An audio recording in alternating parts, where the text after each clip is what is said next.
Hoy hablamos de la actual crisis y sus efectos en las empresas, porque por ahora al menos ya pensar en próximas elecciones y el fin de las protestas es más sueño que realidad. Pero también vamos a hablar de noticias de empresas y proyecciones para el mercado publicitario, entre otros. Pero antes, agradecer a todos aquellos que ya vienen apoyando este proyecto y recordarte que tú también puedes apoyarnos a hacer este podcast sostenible con tus donaciones a través del Yape, para seguir cada día brindándote, en resumen, a ti y a otros peruanos, la información que necesitan para una mejor toma de decisiones y crear nuevos negocios. También puedes apoyarnos a través de la plataforma de Patreon, en el enlace patreon.com/comido y resumido. Apóyanos a compartir con más peruanos información que sirva para hacer negocios y seguir emprendiendo y creciendo de sol a sol. Vamos sumando y mejorando. Ahora sí, vamos a las noticias del día. Alista tu café, que vamos a empezar.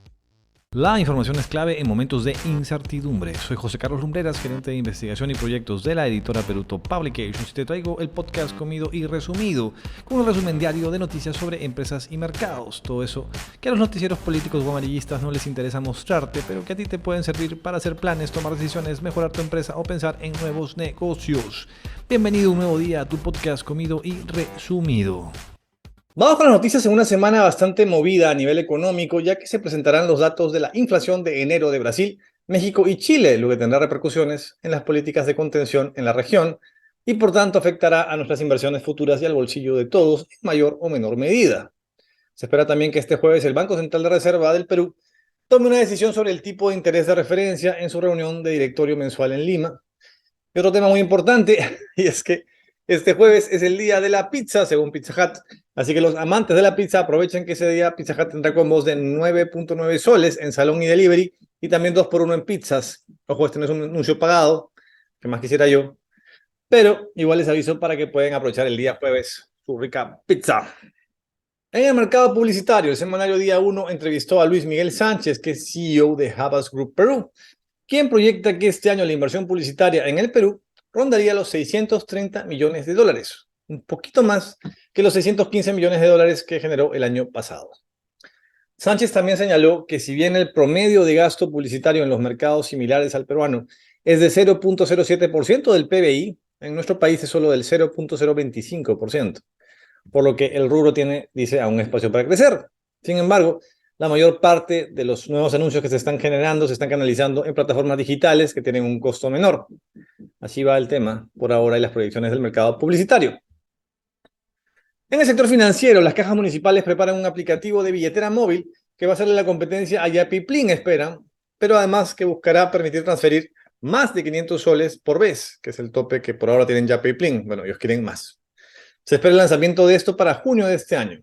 Gradualmente, este nuevo aplicativo, aún sin nombre, va a permitir también la interoperabilidad entre las cajas municipales y permitir la opción, por ejemplo, de temas como nanocréditos, recargo de celulares, ventas por catálogos, SOAT, pagos de delivery, entre otros temas. A ver cómo reaccionan a esto Yape y Plin.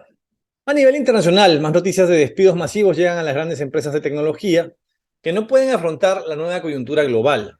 En esta ocasión se trata de la empresa Dell, que anunció que despedirán al 5% de su planilla, unos 650 empleados, debido a la caída en la venta de computadoras personales y a la coyuntura global que no proyecta que esto vaya a mejorar en el corto ni mediano plazo. Y si bien la empresa Dell se quedará en total con unos 126.300 colaboradores, hay que indicar que este número es el más bajo de la planilla de esta empresa en los últimos 7 años. Y se entiende que la demanda por temas como computadoras personales haya disminuido luego de la pandemia y el regreso al trabajo presencial. Sin embargo, estas empresas no han podido enfrentar no solamente ese cambio de coyuntura drástico, sino tampoco la caída en la economía global y las proyecciones a la baja. En general, en lo que va de este abrumador 2023, ya se han anunciado cerca de, 50.000 despidos por parte de empresas tecnológicas en el mundo. Aunque, claro, pese a los despidos anunciados, la mayoría de las compañías tecnológicas siguen siendo más grandes ahora que en la época prepandemia. Aquí la idea sería pensar cómo en el caso de nuestras empresas o emprendimientos que tienen menores costos que una gran empresa como Dell o como IBM, pueden enfocar desde otro punto de vista el cambio en la coyuntura para hacer una solución frente a las nuevas necesidades que tiene el mercado. La economía local y global en general está siendo afectada en muchos sectores, pero no en todos. Y la demanda por productos y servicios sigue latente. La gente sigue queriendo cosas, digamos. Lo importante es poder detectar qué cosas y cómo venderlas y por dónde venderlas. Ya indagaremos en esos, en otros videos futuros al respecto. Así que nada, estén atentos a su canal Comido y Resumido. Antes de seguir, ayúdanos a hacer crecer este proyecto suscribiéndote a nuestro canal, dando like, compartiendo y comentando. Necesitamos de tu apoyo para seguir creciendo. Puedes recibir directamente los videos en tu WhatsApp suscribiéndote a nuestras listas de difusión. Basta con mandar un mensaje al número 949-376-201 indicando Podcast PTP y listo. Vamos con noticias de empresas y mercados. Minería, el sector minero nos trae nuevas malas noticias.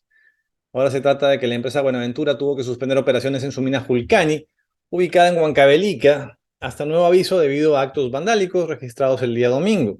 Los hechos relatan ocurrieron a las 11 de la mañana del domingo cuando personas de comunidades fuera del área de influencia de la mina, según dice la empresa, irrumpieron en el campamento y forzaron a los funcionarios de la empresa a firmar un acta cuyo contenido no fue aprobado por Buenaventura y que pedía, entre otros temas, que la unidad minera de Julcani paralice sus operaciones. A ver, entiendo que es complejo para muchos, al menos de manera objetiva, que uno puede estar a favor de las protestas de la población, porque son décadas viviendo en un estado que desatiende a gran parte, la mayoría de la población, mientras se roban además anualmente 25.000 millones de soles en corrupción, que podrían sanear además la pobreza en el país, pero no lo hacen, se la roban. Pero entender eso no excluye tampoco entender a la vez que es una sin razón estar paralizando las empresas como forma de protesta cuando son las empresas las que finalmente van a dar trabajo a miles de personas y a toda una cadena de valor después como un efecto multiplicador. Si funciona la economía. Agravar los problemas económicos de las empresas, ya sean formales y si quieren también las informales, lo que va a terminar generando es agudizar aún más las desigualdades en un país que ya en la actualidad es considerado el cuarto país más desigual del mundo, con un 1% de personas que concentran entre el 25 y 30% de los ingresos. Sin embargo, estos indicadores se han agudizado en los últimos años, el tema de la desigualdad, en medio no solamente de la pandemia, sino también la sin razón de los políticos que nos están llevando a tener casi que un presidente por año en los últimos años, ya quién sabe cuántos ministros, ya dejamos de contar hace rato, con lo que pensar en avanzar o crecer es cada vez más un sueño que otra cosa. Sin ingresos que se generen, lamentablemente no habrá que distribuir cuando termine en algún momento la crisis social. El hoyo que se está generando no se va a llenar por sí solo porque mañana renuncie Boluarte y el Congreso mágicamente se vuelva racional y gobierne por el bienestar del país. Lamentablemente, ni Dina Boluarte ni quienes lideran las protestas y mucho menos el Congreso toman en cuenta las consecuencias futuras de lo que están generando el conflicto a nivel macroeconómico y microeconómico, porque cada grupo tiene intereses particulares en un conflicto que además, con los últimos actos del Congreso y su incapacidad de ver la realidad, están incendiándose cada día más y más. De acuerdo con una encuesta última, por ejemplo, del Banco Central de Reserva, ha crecido el pesimismo de las empresas sobre la futura demanda de sus productos, o sea, consideran que va a haber menos demanda para sus productos, y a la par el 53% de las compañías señala que las protestas han afectado negativamente sus ventas de enero. Bueno, claramente. Eso es un cambio rápido, ojo, de expectativas, ya que con la salida de Pedro Castillo en diciembre, habían mejorado las expectativas, pero con el pésimo manejo de la crisis por parte de la dupla Otárola Boluarte, estamos volviendo a caer en el pesimismo de uno de los niveles más bajos a nivel histórico en estas encuestas del Banco Central. Ojo que respecto a los resultados a 12 meses sí hay cierto optimismo, pero estaban pensando en un cambio de gobierno, o sea, elecciones, o en todo caso, con las últimas decisiones del Congreso de aferrarse al puesto y evitar elecciones futuras, la cosa sin duda va a cambiar en las expectativas a 12 meses nuevamente también. De acuerdo con Jonathan Clausen, profesor del Departamento de Economía de la Universidad Católica, entrevistado por La República el fin de semana, las personas con ingresos más bajos están más expuestas a perder su empleo, a tener que vender los pocos activos que tienen y enfrentar el día a día con menos capacidad para hacer frente a los shocks. Yo a eso le añadiría que en el caso peruano además vivimos hace años en shocks perpetuos o en crisis perpetuas. Pero también dice Clausen que en Perú lo que tenemos es un Estado que no tiene la capacidad para garantizar un mínimo de bienestar para todos los peruanos, y es así, y se está viendo claramente.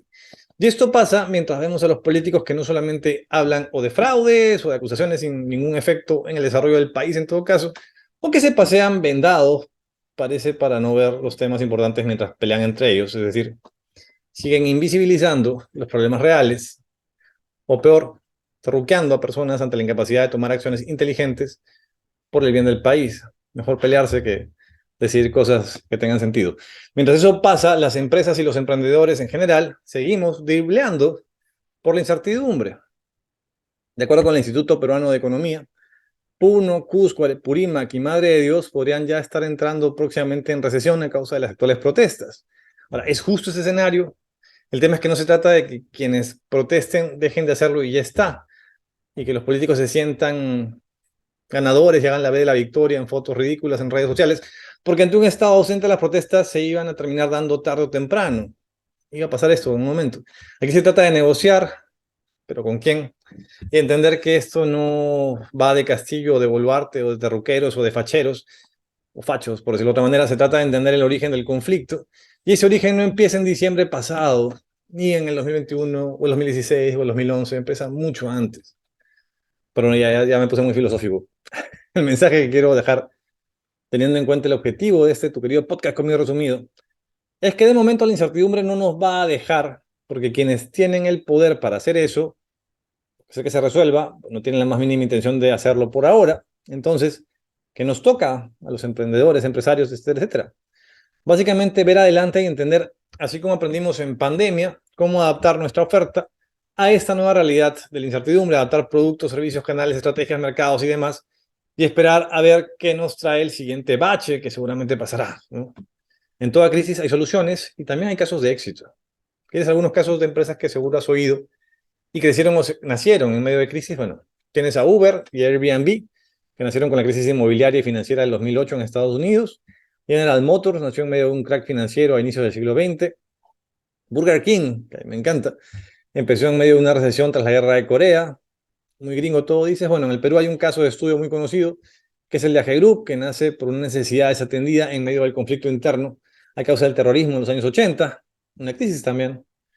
Pero a nivel más pequeño hay muchos emprendimientos que nacieron o crecieron en crisis y se mantienen al día de hoy. Por ejemplo, hay en las actuales empresas top del Perú, en las que ahorita son las top del Perú, 559 empresas que fueron creadas entre 1987 y 1991, años de crisis económica intensa, pero al día de hoy se mantuvieron y son empresas top. También hay 773 empresas creadas en la crisis del 2009, que a la fecha forman parte de este ranking de empresas top. Ahora, si quieres saber cuáles son, puedes suscribirte a la base del Top Online, aprovechando siempre para el public. Pero en fin, el mensaje es ese. Ante la crisis hay que ser creativos y ver cómo seguir adelante. Vamos con las cotizaciones. El dólar cerró al alza el día de ayer en 3.839 soles, el euro a la baja en 4.123 soles, el Bitcoin estaba en $22.922 al cierre de esta edición. En el mercado bursátil se cerró ayer con el índice general casi estable con un aumento de 0.04%, o sea, nada. Y el selectivo en 0.18% más. En el mercado de commodities, el cobre bajó a 4.72 milésimas de dólar por libra, el oro bajó a $1.866.5 por onza, la plata bajó a $22.25 por onza y el petróleo subió a $81.31 por barril. Te dejo hoy con una frase de Steve Jobs que seguramente has escuchado antes, pero que nunca está mal repetir y recordar, que es esa famosa frase de: si vives cada día como si fuera el último, algún día tendrás la razón. Y a esa frase súmale también una de Robert Kiyosaki, que dijo lo siguiente: el fracaso derrota a los perdedores, pero inspira a los ganadores. Hagamos de hoy un gran día.